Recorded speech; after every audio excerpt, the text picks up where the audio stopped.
ಉಷ್ಣಾಂಶವು ಸಹ ಅದೇ ರೀತಿಯಲ್ಲಿ.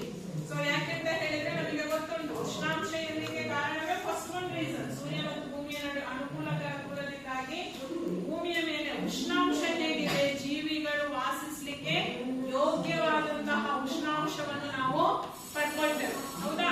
ಸೊ ತುಂಬಾ ಇವಾಗ ಫಾರ್ ಎಕ್ಸಾಂಪಲ್ ಇತ್ತೀಚಿನ ದಿನಗಳಲ್ಲಿ ಮಾರ್ಚ್, ಮೇ, ಏಪ್ರಿಲ್, ಮೇ ಎಲ್ಲ ಹೀಟ್ ಹೇಗಿರ್ತದೆ, ಹೆಚ್ಚಿರ್ತದೆ. ಹೌದಾ? ಸೊ ಯಾಕೆ ಅಂತ ಹೇಳಿ ನಾವು ನೆಕ್ಸ್ಟ್ ಕಲಿಲಿಕ್ಕೆ ಉಂಟು. ಯಾಕೆ ಅಂತ ಹೇಳುವಾಗ ನಮಗೆ ಜನರಲ್ ಆಗಿ ಗೊತ್ತುಂಟು ಸಹ. ಸೊ ಮತ್ತೆ ಯಾಕೆ ಅಂತ ನಾವು ನೆಕ್ಸ್ಟ್ ಕ್ಲಾಸ್ ಅಲ್ಲಿ ಕಲಿಲಿಕ್ಕೆ ಉಂಟು, ನೆಕ್ಸ್ಟ್ ತರಗತಿಗಳಲ್ಲಿ, ನೆಕ್ಸ್ಟ್ ದಿನ ಪಾಠದಲ್ಲಿ. ನೆಕ್ಸ್ಟ್ ಥರ್ಡ್ ರೀಸನ್ ಯಾವುದು? ಅನಿಲಗಳು. ಅನಿಲ ಅಂತ ಹೇಳಿದ್ರೆ ಸೈನ್ಸ್ ಅಲ್ಲಿ ಬರ್ತದೆ ಅನಿಲಗಳು ಅಂತ ಹೇಳಿ. ಹೌದಾ? ಎಂತೆಲ್ಲ ಅನಿಲ ಅಂತ ಹೇಳಿ ಕಲಿತೀರಿ?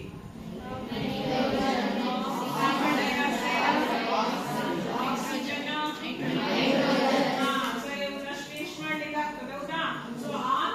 ಅನಿಲಗಳು ವಾಸಿಸಲಿಕ್ಕೆ ಯೋಗ್ಯವಾದಂತಹ ರೀತಿಯಲ್ಲಿ, ಕರೆಕ್ಟಾ?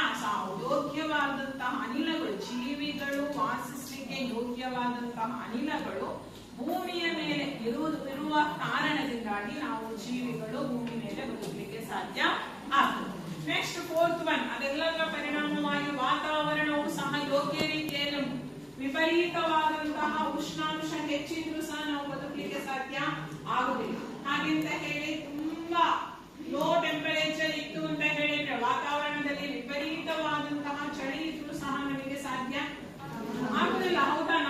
ನಮ್ಮ ದೇಶವನ್ನು ಕಾಯುವಂತಹ ಸೈನಿಕರು ನೋಡಿ, ಹೌದಾ, ತುಂಬಾ ಕಡಿಮೆ ಟೆಂಪರೇಚರ್ ಇರುವಂತಹ ಪ್ರದೇಶದಲ್ಲಿ ಇದ್ದಾರೆ. ಎಷ್ಟೋ ಜನ ಅದರಲ್ಲಿ ಸಹ ಏನು ಆಗದೆ ಪ್ರಾಣವನ್ನು ಬಿಡುವವರು ಸಹ ಇದ್ದಾರೆ. ಸೊ ಆದ್ರಿಂದ ನಮ್ಮ ಹೆಚ್ಚಿನ ಭೂಭಾಗದಲ್ಲಿ ಏನುಂಟು, ಜೀವಿಗಳು ವಾಸಿಸಲಿಕ್ಕೆ ಯೋಗ್ಯವಾದಂತಹ ವಾತಾವರಣ ಉಂಟು. ಇನ್ನು ಮೇನ್ ಆಗಿ ಜಲಚಕ್ರ